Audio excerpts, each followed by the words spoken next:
This is your FBI.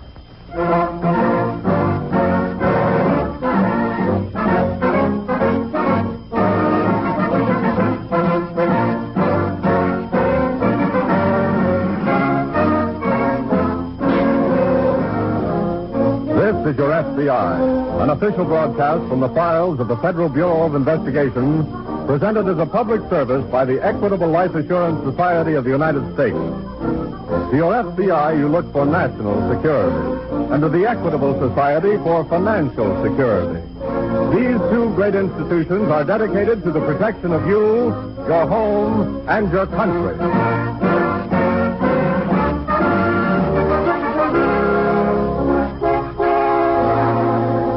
Tonight, the story of a crime against society. Impersonation.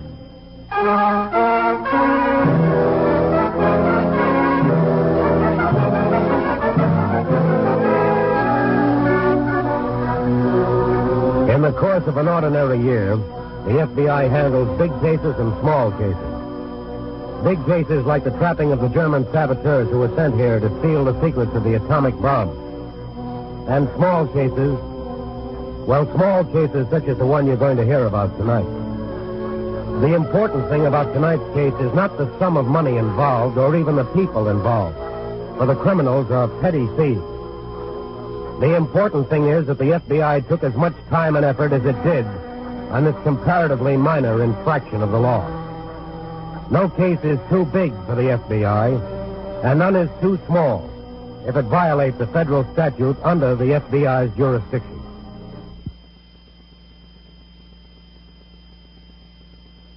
Our story tonight opens in a tourist cabin on the outskirts of a small town near New York. It is early in the morning, and a pleasant, white-haired old lady is talking to her son. Robert? Huh? Can I help you with anything? No, I'm all set, Mom. Come here, let me look at you. Okay. Well, nice and neat. Just straighten your tie a little. Sure, Mom, sure. Always look your best before you go out to do business. Sure. That was one of your father's rules. That was one of the reasons he was such a grand success. He always... How's the time now? That looks fine. Well, I'd better get going. Wait, son. Huh? You'd better take this along with you. Yes. What do I need that for? It was your father's son, Robert. Mom, it's not that kind of a job. I want you to take it anyway. Your father always carried it when he began a new venture. He was so sentimental. Okay, Miss Harris. That's a good boy. I'll see you later, Mom. Robert? Huh? You forgot something. What? Come here, son. Have a good day, Robert.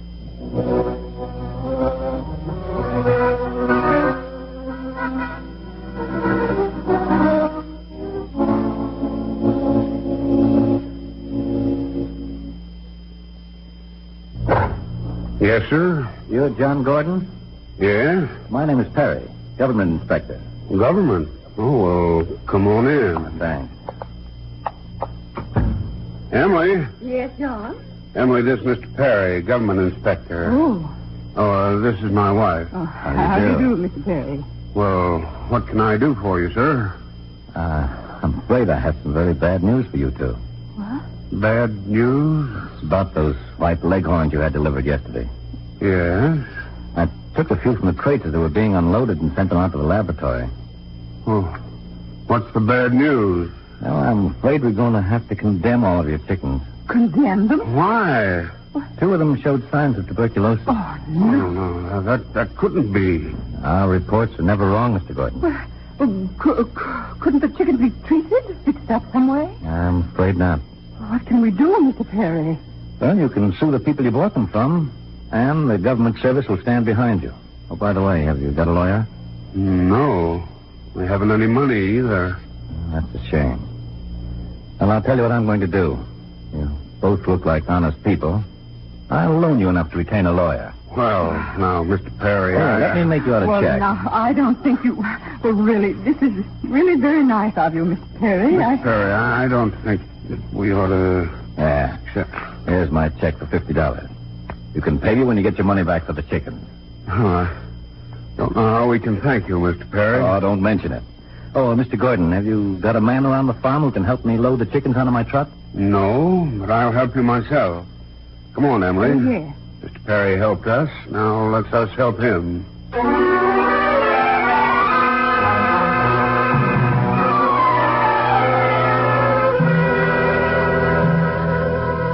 No one was to blame because this petty crook had successfully impersonated the federal officials. No one was to blame, but it was important that Robert Perry be apprehended because his brazen theft had been a sudden catastrophe for the farmer and his wife. Had wiped out 10 years of hard work. Because women are more suspicious than men, it was Emily Gordon who telephoned the FBI. Telephoned them and told her story.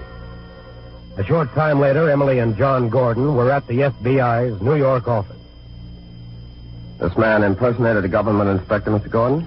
Yes, sir. That's what he said he was. You try to give me as much of a description of him as you can? Well, he was about 40 years old. And he was kind of stocky, John. Yes. How tall would you say he was? About 5'10". And he wore glasses. Only when he wrote the check, Emily. Oh, yes, I remember that. How about his hair and his clothes? What was he wearing? Well, had kind of brown hair. He was wearing a blue suit. Mm-hmm. How about the truck he was driving? It was a 1940 Chevrolet. How do you know so exactly? Well, Bill Miller up the road from us has one. Mr. Perry's truck was painted brown, and he didn't have any writing on the sides. This is really asking too much, but you didn't happen to notice the license plate number, did you? Oh, no. I did. I don't know what the whole number is, but it started with a 1 and a 3 and a 5. Yes, that's it, I'm sure. 135. Well, that's fine. That'll be a big help. Hi, Dad. Oh, come on in, Bill. Get anything? Your hunch was right. I called the bank. No one named Robert Perry has an account there. Hey. I guess we'd better send out a teletype. Yes, alert all retail and wholesale chicken dealers within 100 miles. Send Perry's description and a description of the truck. Right. Maybe we can give Mr. Perry a little indigestion from too much chicken.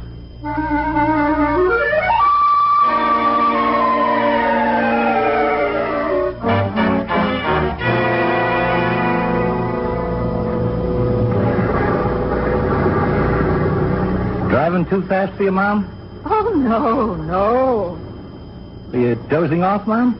No, just thinking. About what? About your father. Oh, he'd have been very proud of you today, son. Thanks, Mom. You did a fine job. Now, isn't this better than passing checks? Yeah, I guess it is. Those places where you were passing checks were always looking for dishonesty. That's because they were dishonest themselves. Uh-huh. Yes, your father always said, if it's larceny you're thinking of, you're much better off dealing with honest people. Yeah. One thing bothers me, though, Mom. When I passed a check, I had cash. Now we got chickens. What do we do with them? Why, we drive to Waterbury and sell them. That's easy, isn't it? Yeah, but who do we sell them to? No, don't worry about that. Why, have you got a customer? Certainly. When I was in Waterbury yesterday, I took care of that. Yeah, I told the man I had some chickens to sell. Told him I was closing down my farm. Didn't he ask you why? Yeah. I told him that my son was going into the army, and I had to sell out, you see. Mom, I guess you're the smartest mother a fella ever had. Oh.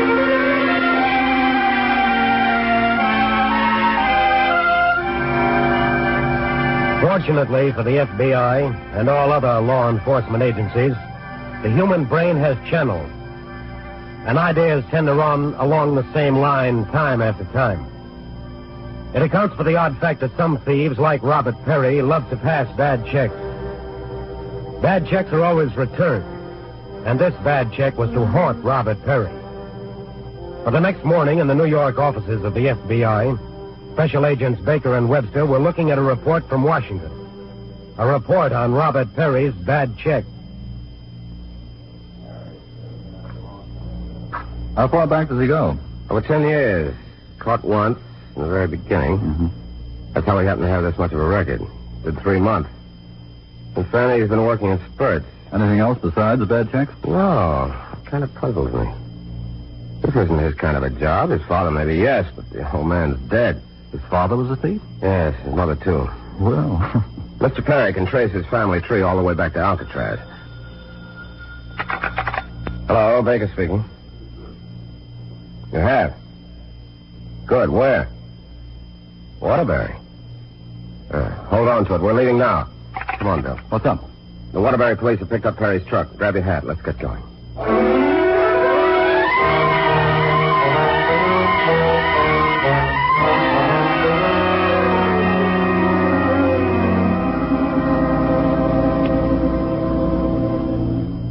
Hello, Sergeant. I'm Baker, New York office, FBI. Oh, how are you? Mr. Webster. Hello, Sergeant. How do you do, sir?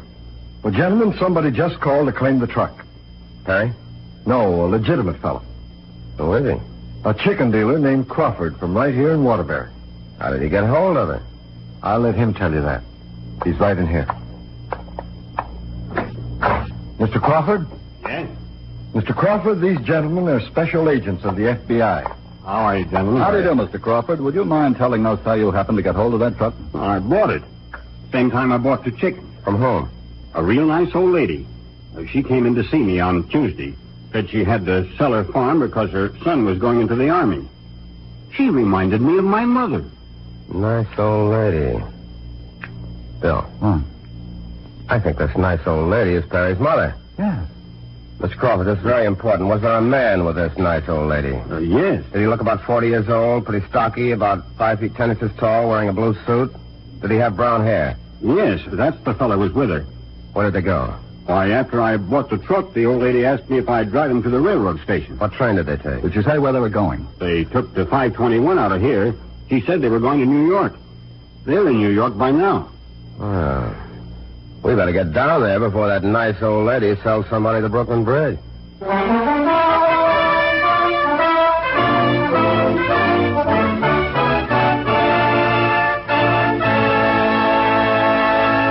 We momentarily close the file on Robert Perry, impersonator. We will return to this case in just a moment. Now, will you join the Equitable Society in a salute to the United States Merchant Marine, to the more than 100 privately operated American steamship companies, and to the bold and hardy merchant seamen who sail under the American flag. These companies and these men are the inheritors of a great tradition that goes back to the Yankee whalers from old New Bedford and Nantucket Town. They are the spiritual heirs of the daring crews that drove the tall-masted clipper ships round the Horn. And in this war, they have written new and glorious entries into the records of American seamanship. From Murmansk to the Philippines, undaunted by minefields, suicide planes, and wolf packs of submarines, they have delivered the cargoes on which our armed forces depend. Without these gallant vessels, America would have been forced to fight a defensive war.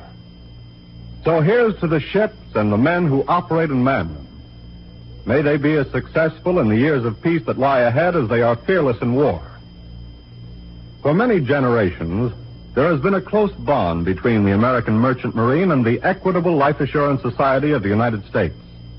Thousands of operators and sailors are members of our society. Hundreds of the ships they sail were launched from shipyards in which Equitable Society funds have long been invested. And thousands of the wartime cargoes they transport come from factories that Equitable dollars help build. For in wartime, Equitable Society dollars have been fighting dollars. And at all times, they are security dollars. For you, your home, and your country. And now, back to the file on Robert Perry, impersonator.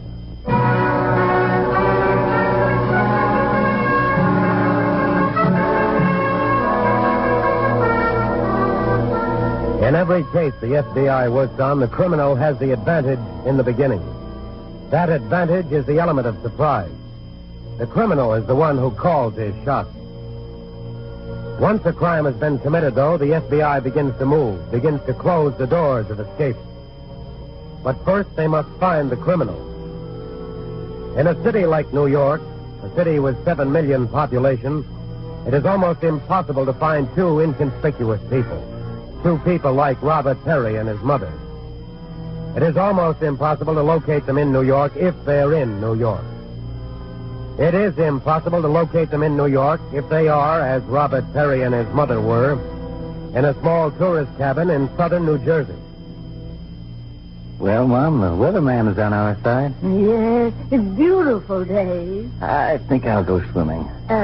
Mr. Haskell got his delivery of chickens yesterday, son. Oh, Mom, let's take a little rest. Not on vacation, son. Haskell is an apple on a tree. We can pick him whenever we want. Your father always said strike while the iron is hot. Oh, those were different times. Oh, times never change in our business. Now, look, Mom, why don't we settle down someplace? Oh, I can't settle down. Why not?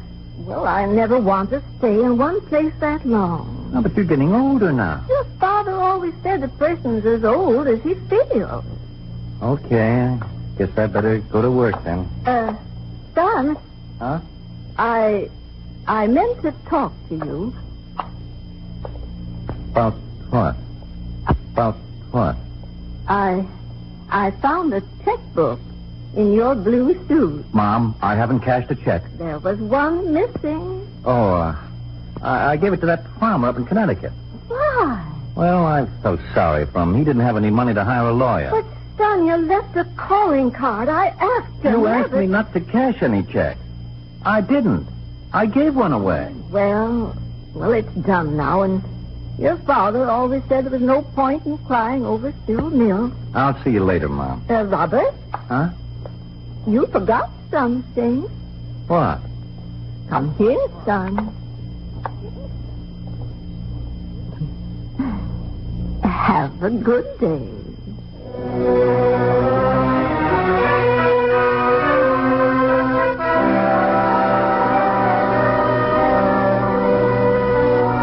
It is impossible to help some people. A sign will read wet paint, but some people get paint on their clothes. A sign on the highway will read slow down, curve ahead, but some people get killed. A warning is issued by the FBI, but some people, some stubborn, self-sufficient people, get robbed. You've seen cards with a criminal's picture and his description. Those cards are called identification orders. Despite the fact that every chicken dealer in the East had gotten an identification order on Robert Perry, he was not caught. Twice in the next month, Perry and his mother worked their swindle again. In the New York offices of the FBI, Special Agents Baker and Webster were going over the latest report.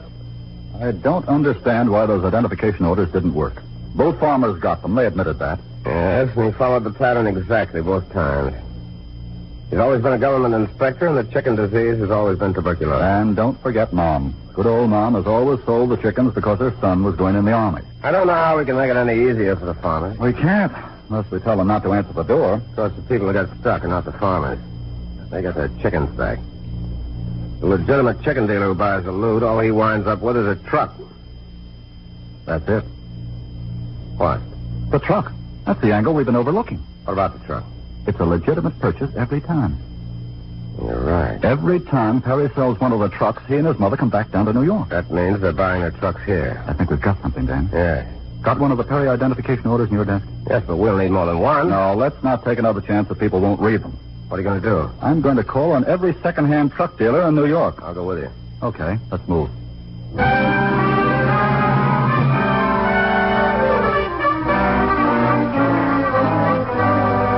For 3 days, 3 long, weary days, Special Agents Baker and Webster interviewed truck dealers.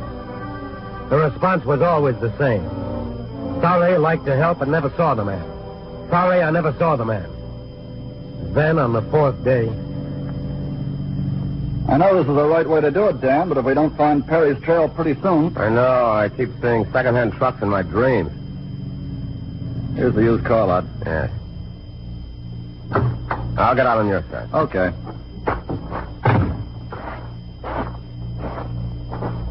That looks like someone in charge. Yeah.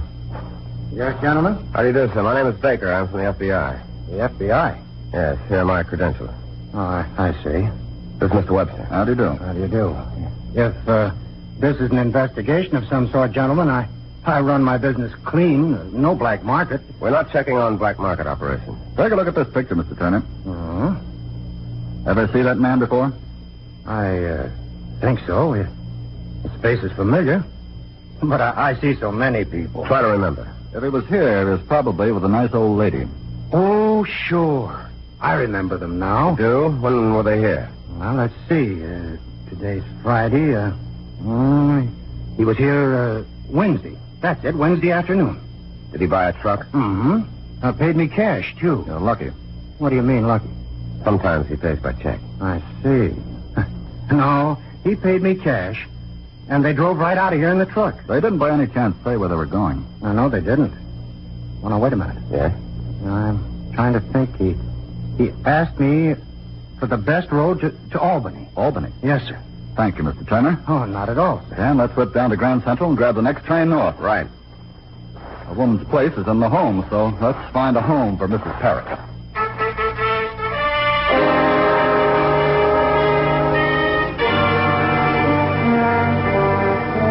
Albany, New York, has been an important American city since the completion of the Erie Canal in 1825. It is the capital of New York State, has a population of 561,000. It is a city of steep hills and lovely scenery. And on the outskirts of Albany, you'll find lush farmland and lots of chickens. In addition to all of these things, Albany had on this particular day, in the FBI field office, two special agents, two hard-working agents named Baker and Webster. Hi, Bill. Hi. Have any luck? No. I checked the local police, and they haven't spotted Perry's truck yet. I went up to the Chamber of Commerce and checked all of the big chicken dealers by phone. No luck either.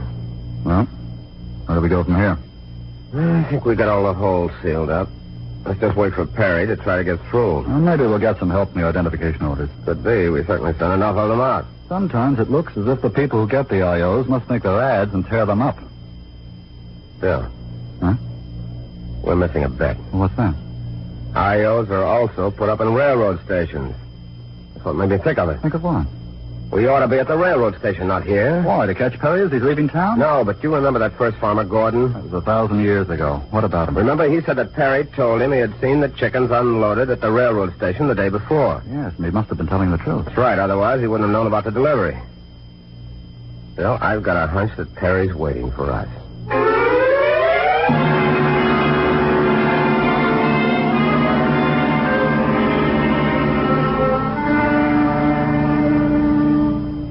Never saw this fellow, huh? Nope. We don't let anybody hang around this platform unless they got business here, Mr. Baker. Have you had any really big deliveries of chickens the last few days? Well, I guess so. I'll have to look it up. From Thursday on. Thursday, huh? Well, let's see. Well, here's one. There's a couple here. There's another batch here. Two more here. Let's see, that's 15 altogether. Let's copy down the names and addresses of the farmers. Right, then we'll make a tour. If we get lucky. We're overdue. We can only get lucky. We'll be waiting when Perry knocks on the door. And that's one date I don't want to stand up.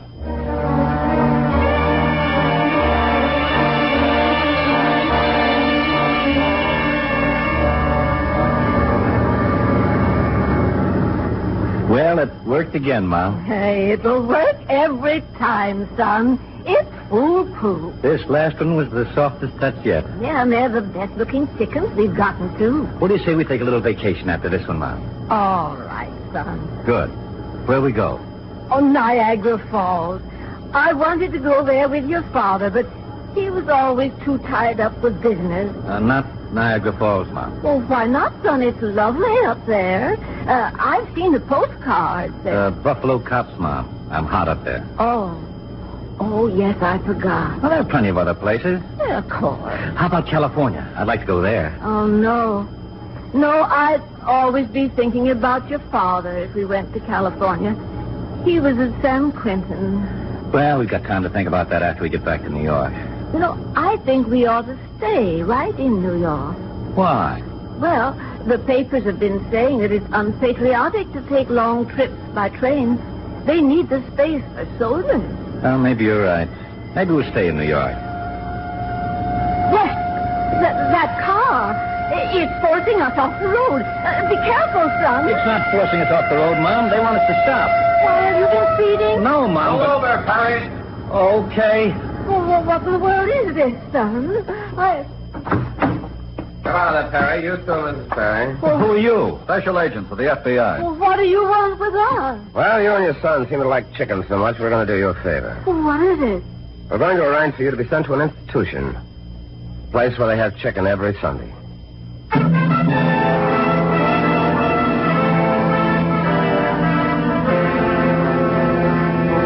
Robert Perry and his mother, like all criminals, thought they had a foolproof scheme.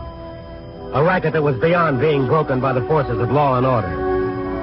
Robert Perry and his mother were petty thieves, but they showed the same contempt for decency that all criminals show. The FBI gives every effort to each of its causes, no matter how small, because it knows that the one sure way to prevent crimes is to stop them from being committed. And it knows, too, that the one way to do that, the one sure way, is to keep apprehending criminals, to keep advertising what the FBI has proven time and time again, that crime does not pay. When every child knows that, when he knows it the way he knows that 2 and 2 make 4, then crime will stop. Until that day, the FBI will stay on the job.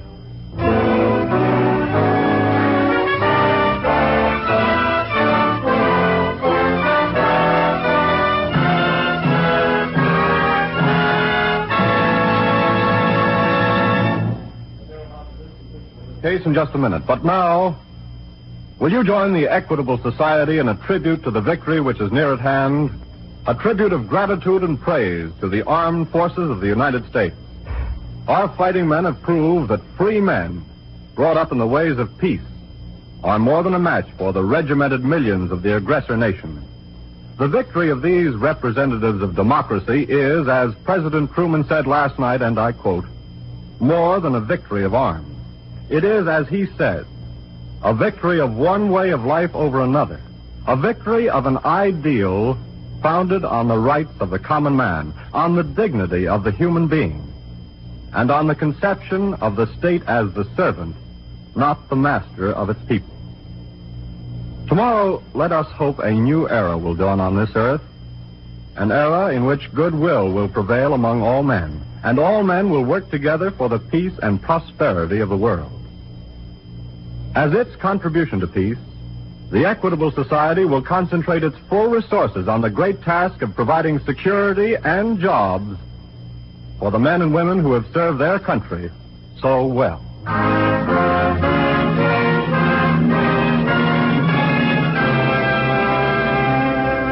Robert Perry and his mother were convicted in a federal court, and both of them were sentenced to serve time in the federal penitentiary.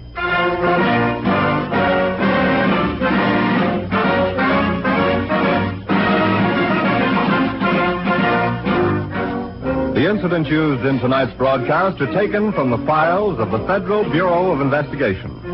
However, all names used are fictitious, and any similarity thereof to the names of persons living or dead is accidental. Programs in this series of particular interest to servicemen and women are broadcast overseas through the worldwide facilities of the Armed Forces Radio Service. Tonight, the music was under the direction of Frederick Steiner. The author was Jerry Lewis. Your narrator was Frank Lovejoy. This is Your FBI is a Jerry Devine production. And now this is Carl Frank speaking for the Equitable Life Assurance Society of the United States and inviting you to tune in again next week at this same time for This is Your FBI.